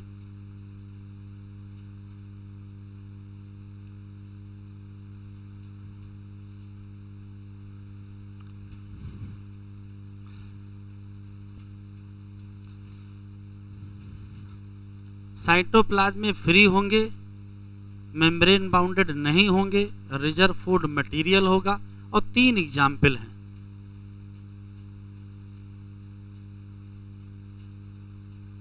वैसे तो लिपिड और प्रोटीन के भी ग्लोब्यूल पाए जाते हैं, लेकिन एनसीईआरटी में नहीं दिया तो न याद रखो। आखिरी line, gas vacuole, gas vacuole. पहला सवाल है कि किसमें पाई जाती है? प्रेजेंट इन फोटो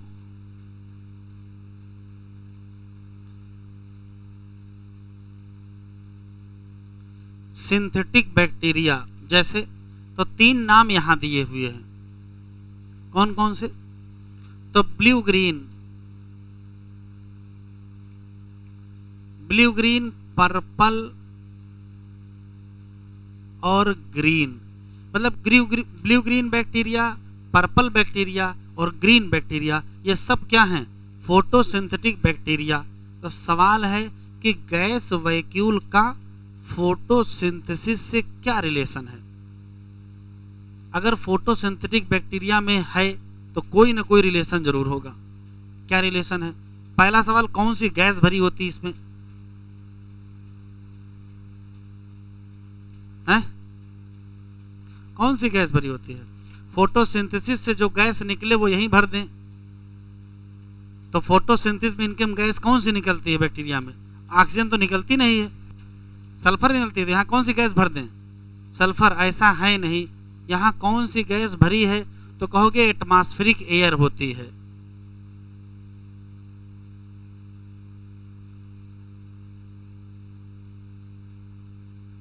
अब सवाल है एटमॉस्फेरिक एयर क्यों भरेंगे? जरा देखो, जैसे मान लेते हैं कि ये वाटर लेवल है और ये कोई बैक्टीरिया है, ठीक है। तो पहला बात है, अगर इसके अंदर गैस वैक्यूल होगी, उसमें गैस होगी तो ये हल्का हो जाएगा। तो कहाँ आ जाएगा? सरफेस पे आ जाएगा। उससे क्या फायदा होगा? उससे फायदा होगा सनलाइट मिलेगी। दूसरा, सुबह सूरज यहां होगा, दोपहर में यहां होगा, फिर शाम को यहां होगा। तो जैसे सूरजमुखी का फूल घूमता है वैसे बैक्टीरिया भी रोटेट करता है। तो बैक्टीरिया रोटेट कैसे करेगा? किसी से कहेगा कि ऐसा करो भैया, सूरज उधर चला गया, हमको जरा धक्का देके उधर पहुंचा दो, ऐसे तो करेगा नहीं। तो आप सोचो, इसके अंदर जो वैक्यूल है वो अपनी पोजीशन चेंज करेगी। तो जैसे मान लेते हैं वैक्यूल को हम यहां पहुंचा दें तो हल्की चीज ऊपर जाती है तो ये तुरंत घूम जाएगा। तो वैक्यूल की पोजीशन चेंज होते ही ये अपनी पोजीशन क्या करता है? बदलता रहता है और अपने आप को सन के क्या रखता है? सीध में रखता है, जिससे फोटोसिंथेसिस ज्यादा हो सके। तो फोटोसिंथेसिस में इसका रोल है, लिख लीजिए। चलो एनसीईआरटी खोल लेते हैं।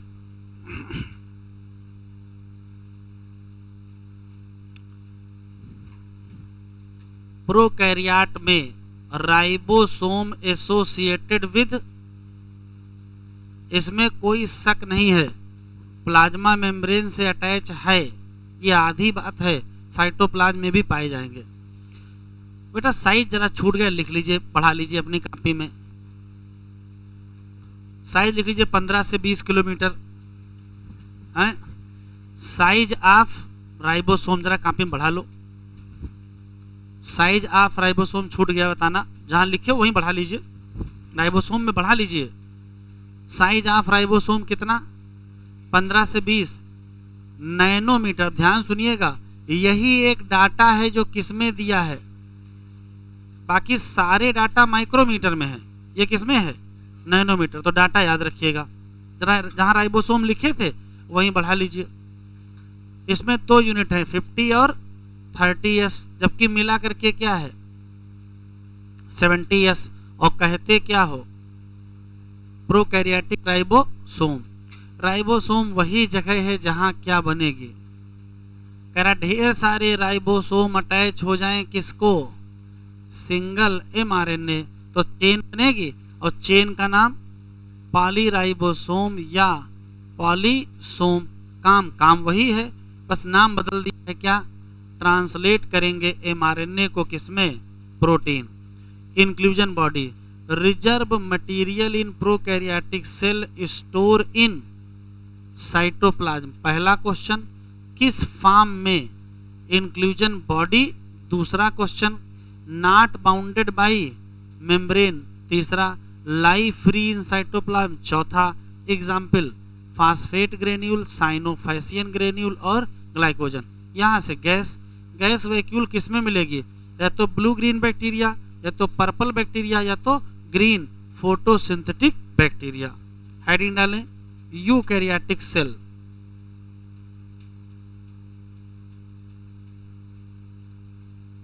यूकैरियोटिक सेल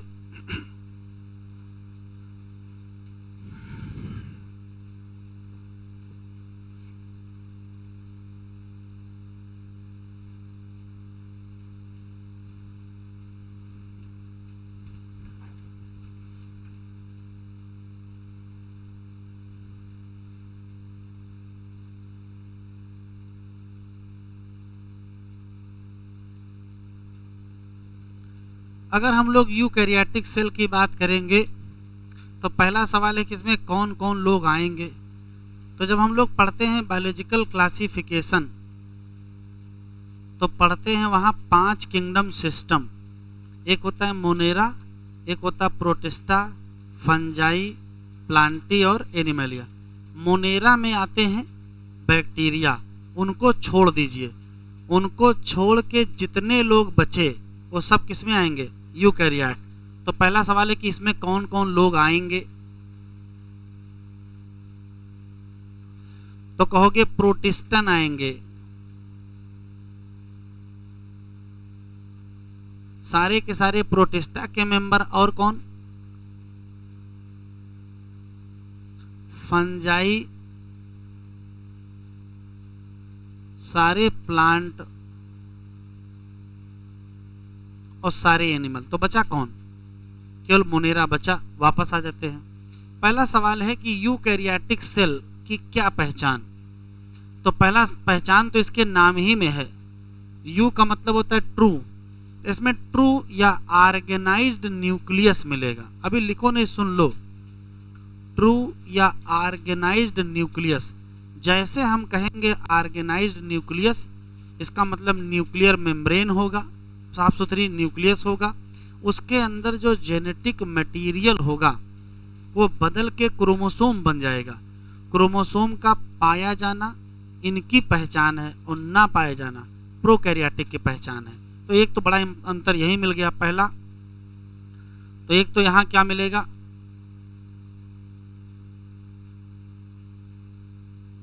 ऑर्गेनाइज्ड न्यूक्लियस मिलेगा। इसका मतलब क्या मिलेगा? न्यूक्लियर मेम्ब्रेन मिल जाएगी। दूसरा सवाल है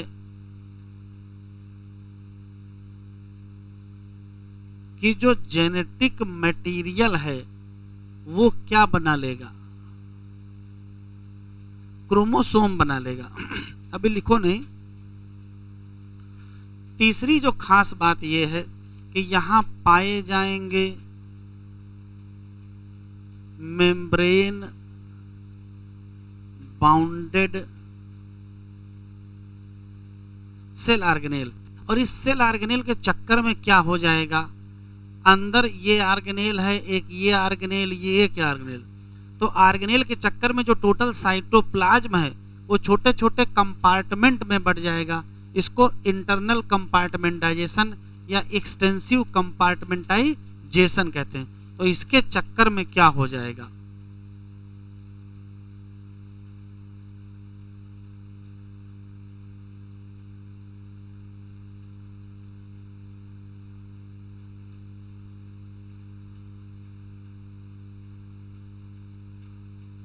extensive compartmentalisation of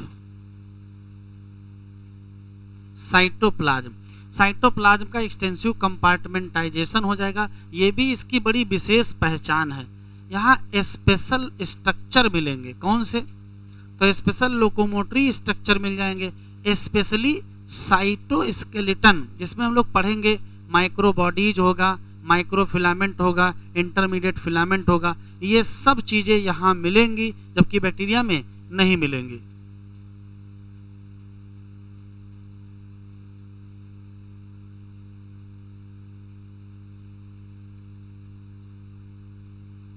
special locomotory structure मिलेंगे,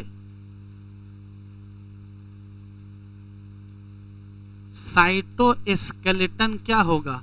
प्रेजेंट होगा, जिसमें माइक्रोफिलामेंट, इंटरमीडिएट फिलामेंट और माइक्रो ट्यूब्यूल पाए जाएंगे। इतना लिखो जनरल कहानी।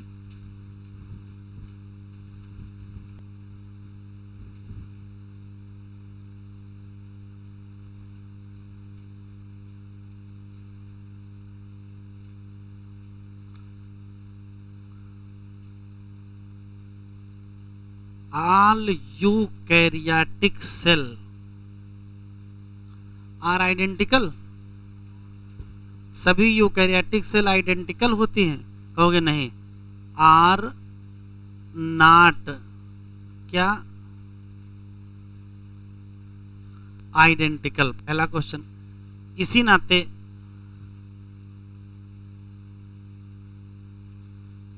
लिखते चलें, plant cell differ from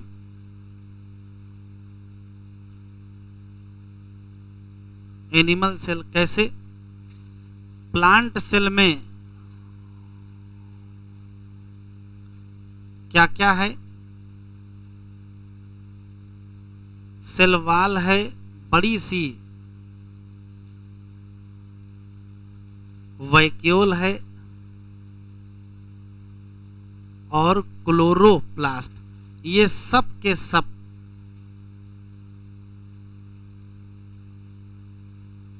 absent in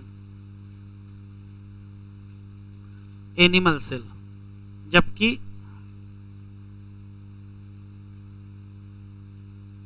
animal cell में क्या है? सेंट्रियोल या सेंट्रोसोम एब्सेंट है इन ऑलमोस्ट ऑल प्लांट। इसमें ऑलमोस्ट बहुत इंपॉर्टेंट है, क्योंकि कुछ लोअर प्लांट हैं जिसमें सेंट्रोसोम या सेंट्रियोल पाया जाता है, जैसे क्लेमाइडोमोनास में ही पाया जाता है।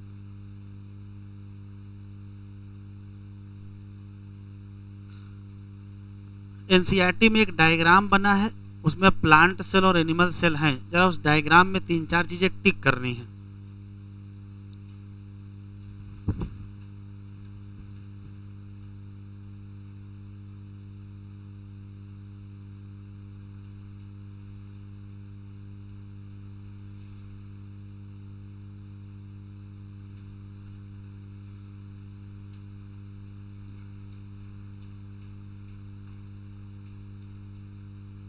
शुरू करें।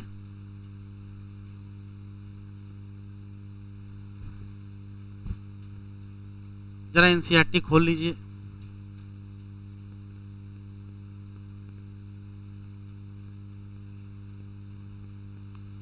यूकैरियोटिक सेल, यूकैरियोटिक सेल में क्या आएंगे?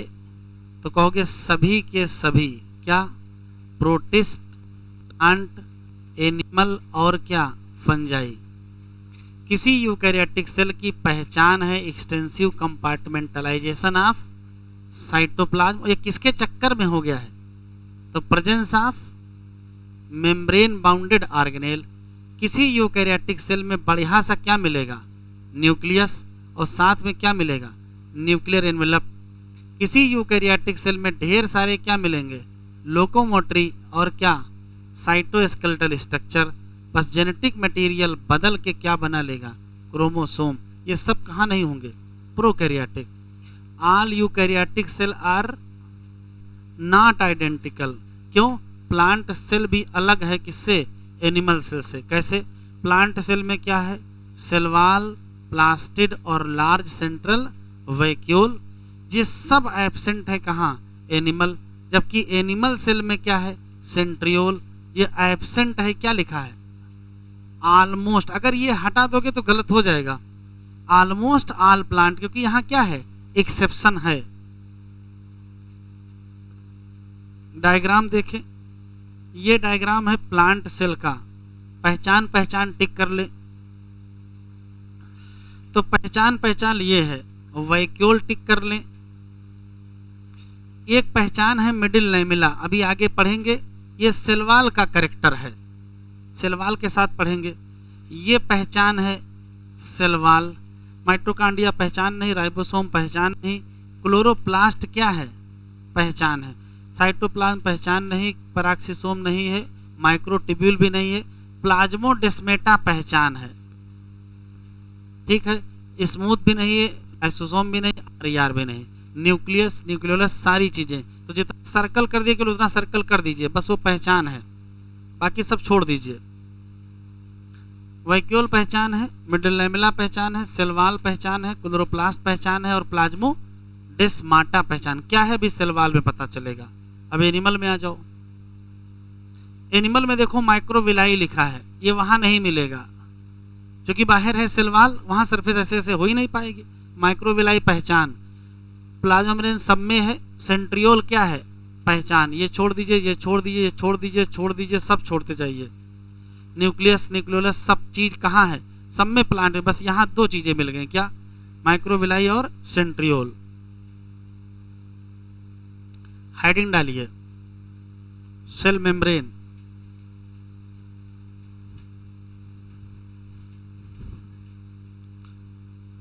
हेडिंग डालिए सेल मेम्ब्रेन।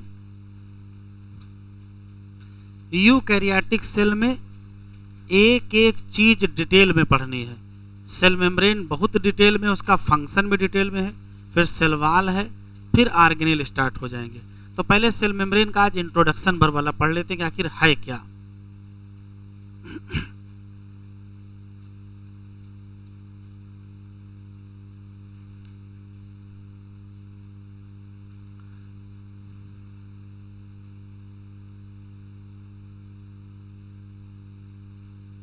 सेल मेम्ब्रेन कहो चाहे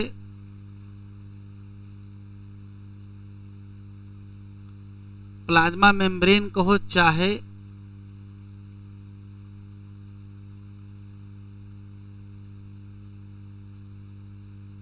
प्लाज्मा लेमा कहो, बात एक ही है। सेल मेम्ब्रेन, प्लाज्मा मेम्ब्रेन या प्लाज्मा लेमा, लिखे रहेंगे सुनेंगे केवल। रटने वाले सवाल। पहला सवाल, सेल मेम्ब्रेन का स्ट्रक्चरल डिटेल कब पता चला। लिखेंगे नहीं, भी सुनेंगे सिर्फ। तो कहोगे जब इलेक्ट्रॉन माइक्रोस्कोप की खोज हो गई 1950s में, 1950 के दशक में, तो सेल मेम्ब्रेन का स्ट्रक्चर डिटेल समझ में आया। लेकिन उसके पहले वैज्ञानिकों को पॉसिबल स्ट्रक्चर पता चला, संभावित कि ये हो सकता है।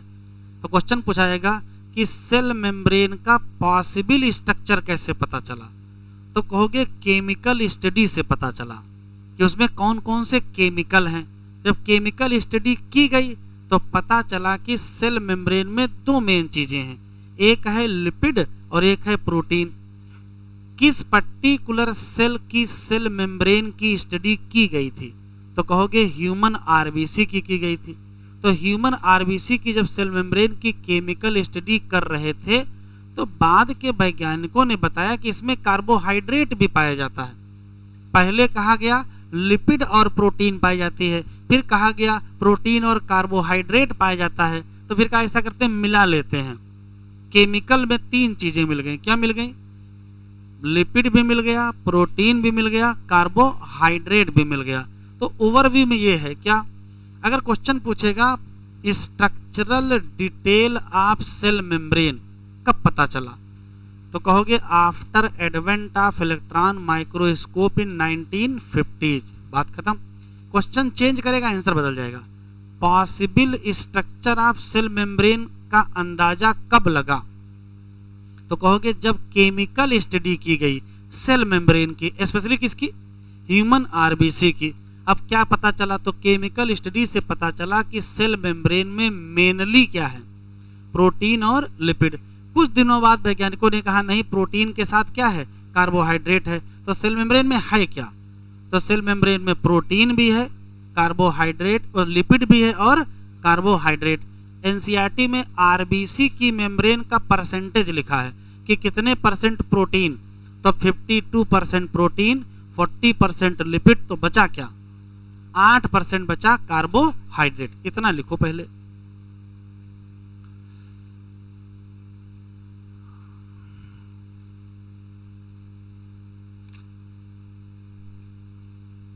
स्ट्रक्चरल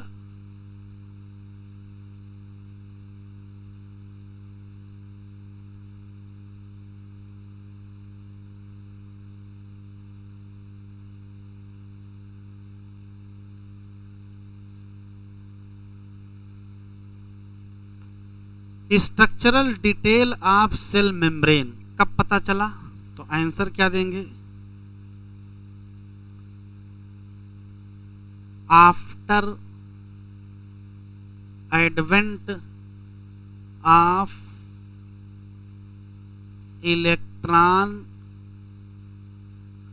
माइक्रोस्कोप, और वो भी कब? 1950s लिखा, 1950 का दशक। क्वेश्चन बदलेगा, आंसर बदल जाएगा।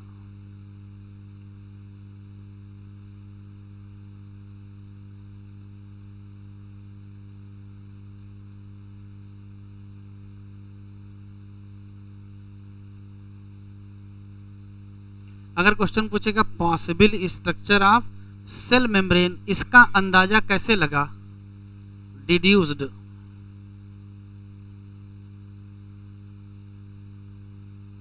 Bye chemical study of cell membrane. तो जब केमिकल स्टडी की गई तो क्या पता चला? और वो भी किसकी केमिकल स्टडी की गई थी? तो ह्यूमन के आरबीसी की। तो केमिकल स्टडी से पता चला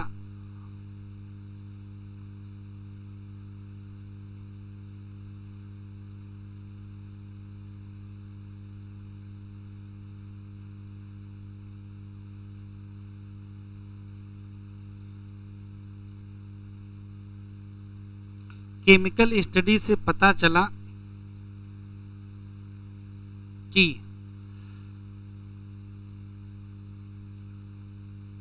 सेल मेम्ब्रेन में मेनली क्या होती हैं। तो अगर मेनली कहेगा तो दो नाम बताओगे, प्रोटीन एंड। मेनली को ओनली कर देंगे, गलत हो जाएगा, हम तो कर ही देंगे। तो मेनली को ओनली करेंगे तो आंसर क्या हो जाएगा? गलत हो जाएगा। केमिकल स्टडी से ही पता चला कि सेल मेम्ब्रेन में पाई जाती हैं प्रोटीन एंड कार्बोहाइड्रेट। तो फिर फाइनली कर लिया गया।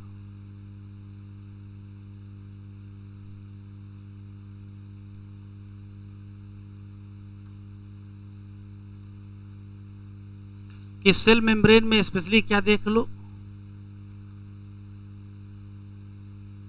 ह्यूमन की आरबीसी देख लो। इसमें तीन चीजें हैं,